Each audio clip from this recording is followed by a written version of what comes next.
Hello friends, नमस्कार। Welcome to my channel Shanti peace of mind.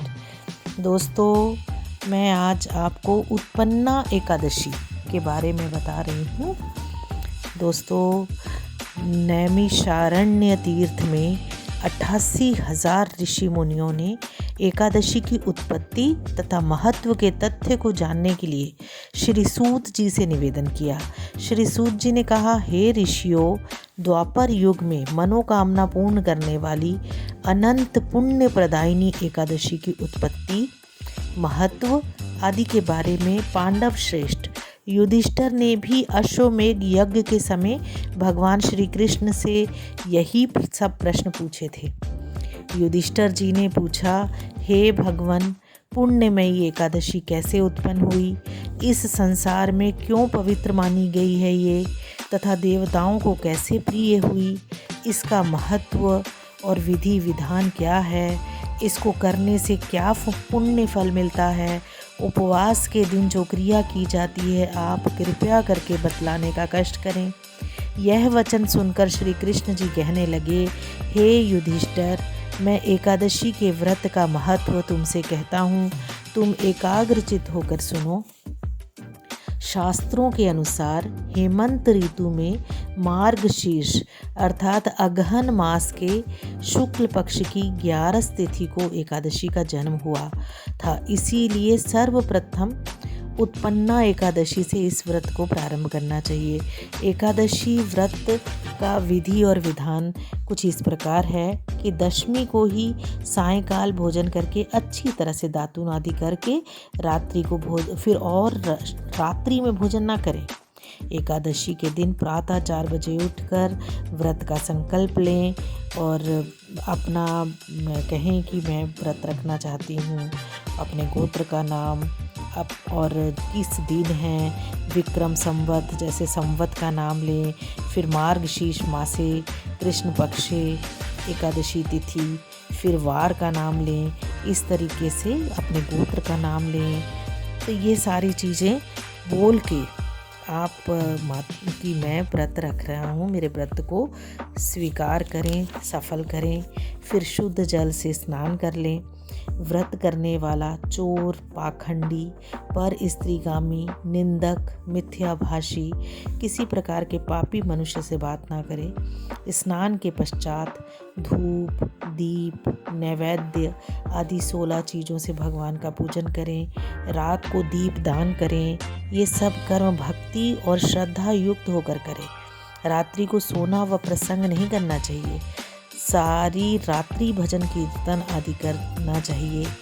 जो कुछ पहले जाने अनजाने में पाप किए हों, उनकी क्षमा मांगनी चाहिए। धर्मात्मा पुरुषों को कृष्ण पक्ष तथा शुक्ल पक्ष दोनों एकादशियों को समान समझना चाहिए। एकादशी व्रत का महत्व। जो मनुष्य उपरोक्त विधि के अनुसार एकादशी का व्रत करते हैं, उन्हें शंखोद्धार तीर्थ में स्नान करके भगवान के दर्शन करने से जो फल मिलता है, वह एकादशी व्रत के 16वें भाग के भी समान नहीं है। व्यतिपात के दिन दान देने का 1,00,000 गुना फल होता है। संक्रांति से 4 लाख गुना तथा सूर्य ग्रहण और चंद्र ग्रहण में स्नान दान करने से जो फल मिलता है, वही पुण्य एकादशी के दिन व्रत करने से प्राप्त होता है। दोस्तों, अश्वमेध यज्ञ के करने से 100 गुना तथा 1,00,000 तपस्वियों को 60 वर्ष तक भोजन कराने से 10 गुना और 10 ब्राह्मणों अथवा 100 ब्रह्मचारियों को भोजन कराने से 1000 गुना पुण्य भूमि दान करने से प्राप्त होता है। उससे 1000 गुना पुण्य कन्यादान का होता है और उससे 10 गुना पुण्य विद्यादान करने से होता है। विद्यादान से 10 गुना पुण्य भूखे को भोजन कराने से होता है। अन्नदान के समान इस संसार में कोई कार्य नहीं जिससे देवता और पितृ दोनों तृप्त होते हैं, परंतु एकादशी के व्रत का पुण्य सबसे अधिक होता है। 1000 यज्ञों से भी अधिक इसका फल होता है। एकादशी के व्रत का प्रभाव देवताओं को भी दुर्लभ है। रात्रि को भोजन करने वाले को उपवास का आधा फल मिलता है और दिन में एक बार भोजन करने वाले को उसका भी आधा मिलता है, परंतु निर्जल व्रत रखने वाले का महत्व तो देवता भी वर्णन नहीं कर सकते।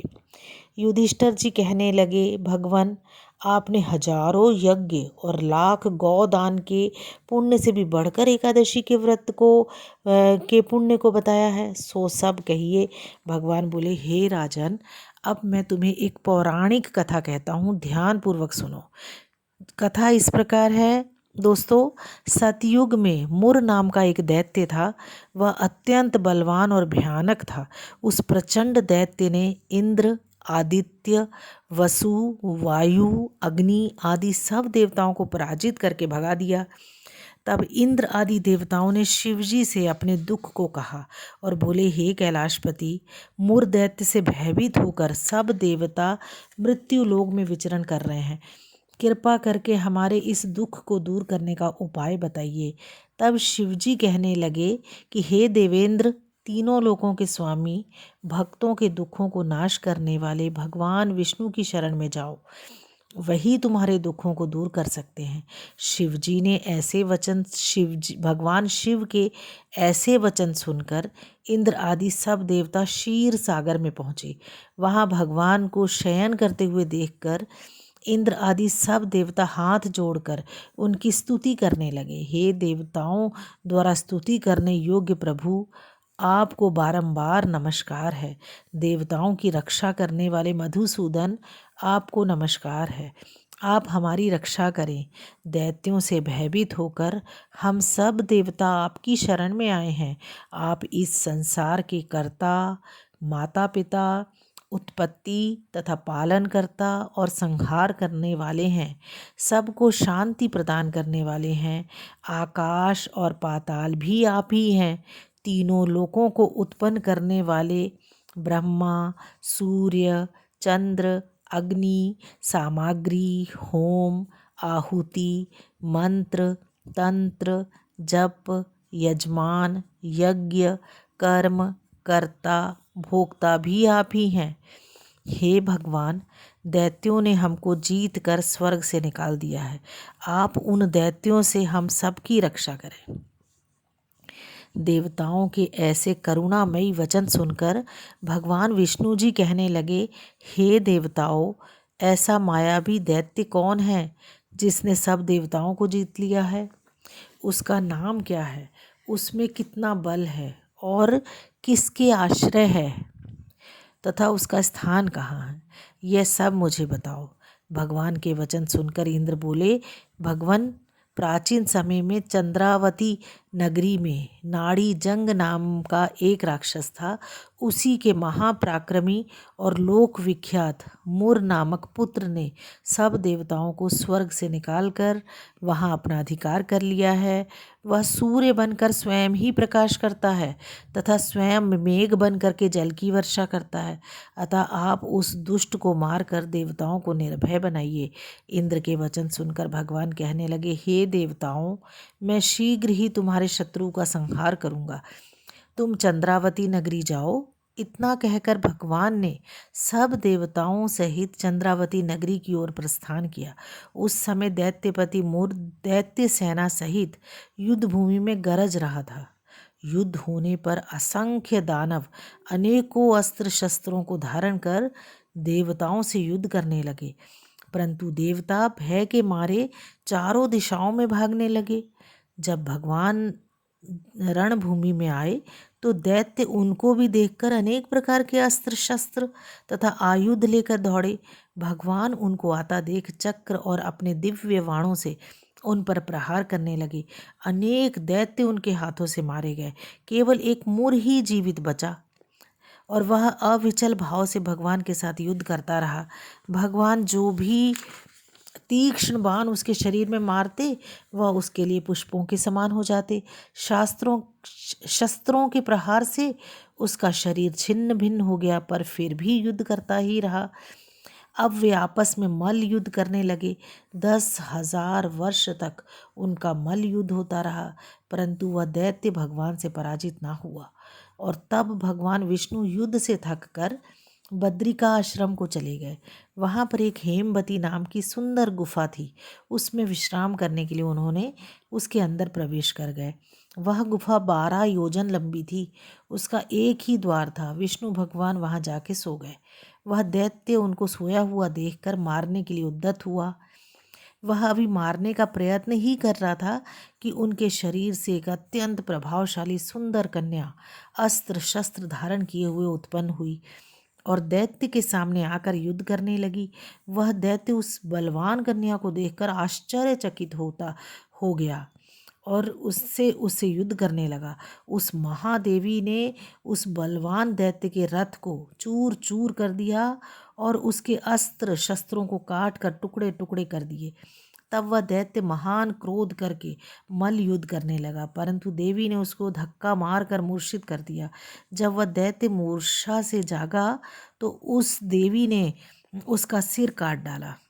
इस प्रकार वह दैत्य तो पृथ्वी पर गिरकर मृत्यु को प्राप्त हुआ और बाकी दैत्य डर के मारे पाताल लोक भाग गए।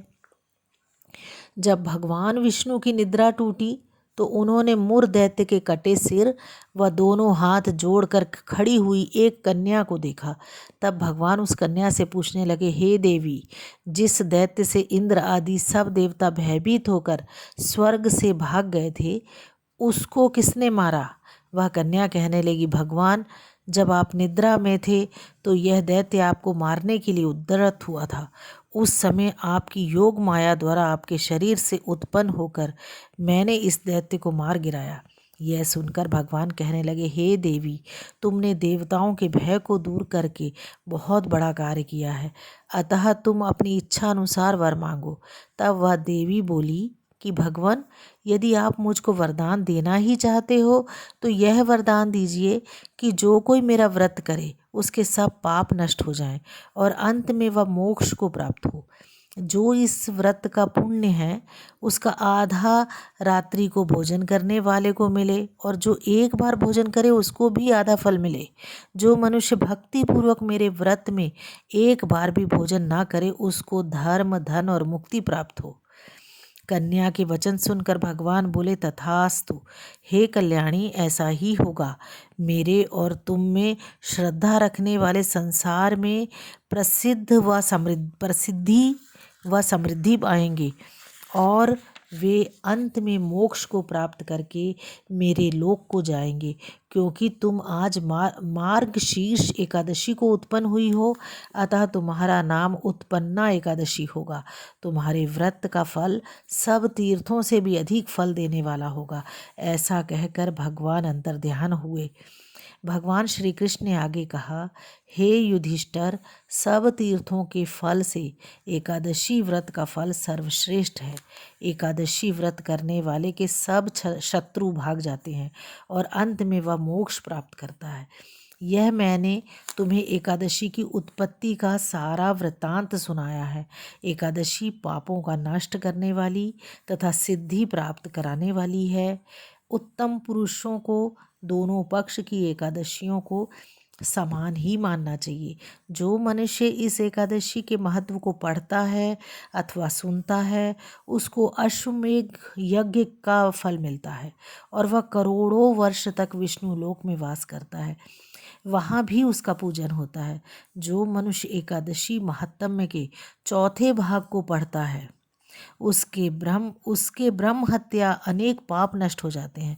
विष्णु धर्म के बराबर दूसरा कोई धर्म नहीं है तथा एकादशी व्रत के समान कोई दूसरा व्रत नहीं है। जय भगवान विष्णु जी। हाँ दोस्तों, अगर अभी तक आपने मेरे चैनल को सब्सक्राइब नहीं किया है तो सब्सक्राइब कीजिए, इसे लाइक कीजिए और दोस्तों में भी शेयर कीजिए ताकि उनका जीवन भी सुखी और समृद्धशाली हो सके। मैं बहुत अच्छी अच्छी जानकारी आपके पास लेकर आती रहूँगी। Thank you.